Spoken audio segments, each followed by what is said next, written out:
Si on revient au point de départ de la définition que j'en donnais tout à l'heure, il y a l'enjeu de la donnée ou des données. En effet, la compréhension de ces risques est l'enjeu majeur. Bienvenue à toutes et à tous dans ce nouvel épisode de Tonalité InsurTech, la capsule. Avec ce format, l'idée est de partager avec vous de manière plus régulière mes réactions ou réflexions sur des sujets d'actualité ou des articles parus récemment. Le tout pour mieux appréhender l'innovation à l'œuvre dans l'assurance. Bonne écoute! Il y a quelques jours, Slack cessait de fonctionner pendant quelques dizaines de minutes. Si vous êtes l'un des utilisateurs, cela vous a probablement perturbé dans votre organisation professionnelle. Alors quel rapport avec l'assurance, me direz-vous ? En fait, ça me semble illustrer un nouveau type de risque, les pertes d'exploitation liées aux infrastructures IT.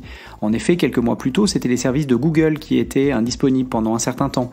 Microsoft avait eu le même type de mésaventure un peu plus tôt. Bref, cela arrive régulièrement et illustre comment l'indisponibilité de telle ou telle technologie peut avoir un impact sur nos activités. Je profite donc de l'occasion pour vous partager quelques réflexions plus largement sur la catégorie des nouveaux risques. Déjà, commençons par définir ce que sont les nouveaux risques. D'ailleurs, n'hésitez pas à me partager votre définition dans les commentaires ou en me taguant sur les réseaux sociaux. Le sujet étant assez prospectif, il n'y a pas à mon sens une seule définition possible et même le périmètre dont on parle ici n'est pas définitif. Dans mon esprit, les nouveaux risques viennent en opposition avec les risques déjà existants, parfois obligatoires ou à minima très standardisés. Je pense à l'auto ou à l'habitation par exemple, sur lesquels la plupart des acteurs sont positionnés, offrent des produits qui sont relativement proches les uns des autres, tant en termes de couverture que de prix, et sur lesquels des acteurs traditionnels bénéficient d'une connaissance fine du marché, s'appuyant sur des données historiques, notamment de sinistres, qu'ils peuvent ensuite utiliser pour affiner leur questionnaire de souscription et même le pricing de leurs produits. Par opposition, donc, les nouveaux risques ne sont majoritairement pas encore couverts par les porteurs de risques traditionnels.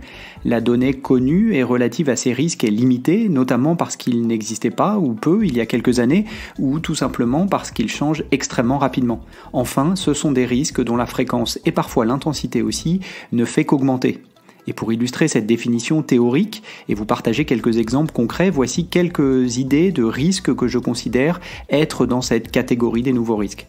Pour faire le lien avec l'introduction, je mets évidemment les risques liés aux infrastructures IT dedans. Prenez l'exemple d'Uber qui s'appuie sur une API de paiement développée par un autre acteur. Si cette infrastructure de paiement venait à être temporairement indisponible, cela pourrait créer un manque à gagner extrêmement important pour Uber, qui ne serait plus capable alors d'encaisser les paiements. Idem avec un service de cloud pour un e-commerçant. Si la plateforme technologique est indisponible, même quelques secondes, cela peut représenter un manque à gagner parfois très important. Et je ne parle pas ici d'interruptions liées à une malveillance, que je classerais plutôt dans la cybersécurité.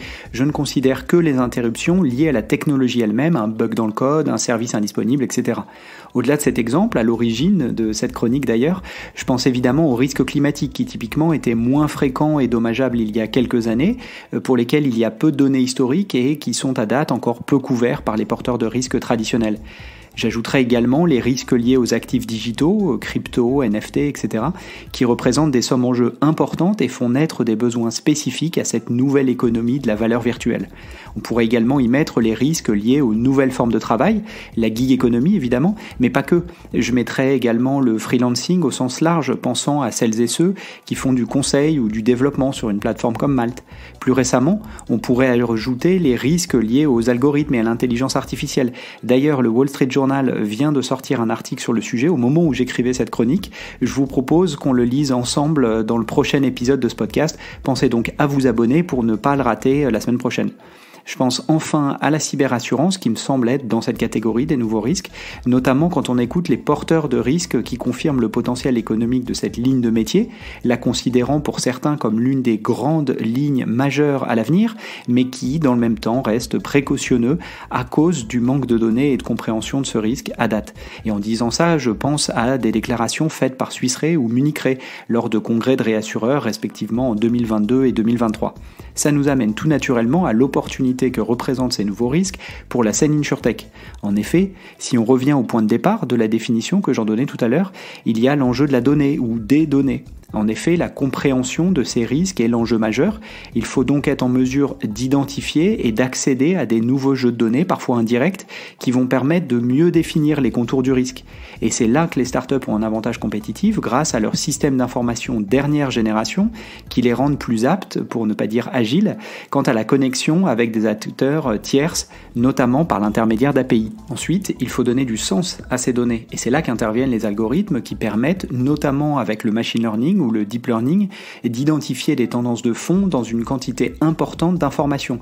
Et là encore, les startups me paraissent plus pertinentes, notamment grâce à leur capacité à attirer et garder des talents tech, des développeurs, des data scientists, etc. Bref, tous les profils nécessaires au développement de ces algorithmes. Enfin, vient le portage de risque en lui-même, et c'est là que les acteurs en place me semblent plus pertinents car ils bénéficient d'une surface financière inégalable qui leur permet de porter ces risques une fois leur compréhension permise par la collecte et l'analyse des données pertinentes. Ça n'est pas sans rappeler la position de Swiss Re que j'évoquais tout à l'heure, identifiant la cyberassurance comme un énorme marché potentiel, mais restant frileuse à date, tant que le risque n'est pas mieux appréhendé, je cite. C'est donc un schéma de travail en commun que j'imagine entre les insurtech et les assureurs, voire les réassureurs, quand il s'agit d'appréhender et de couvrir ces nouveaux risques, chaque type d'acteur bénéficiant de forces intrinsèques qui les rendent plus pertinents sur la chaîne de valeur, les startups sur la partie amont, les corporates sur la partie aval. C'est la fin de cet épisode, merci pour votre écoute. Si le contenu vous a plu, n'hésitez pas à le partager autour de vous, auprès de vos collègues. Puis ravi d'échanger ensemble, vous pouvez facilement me retrouver sur les réseaux sociaux, Twitter, LinkedIn. Et évidemment, je vous donne rendez-vous pour le prochain numéro de Tonalité InsurTech. À bientôt.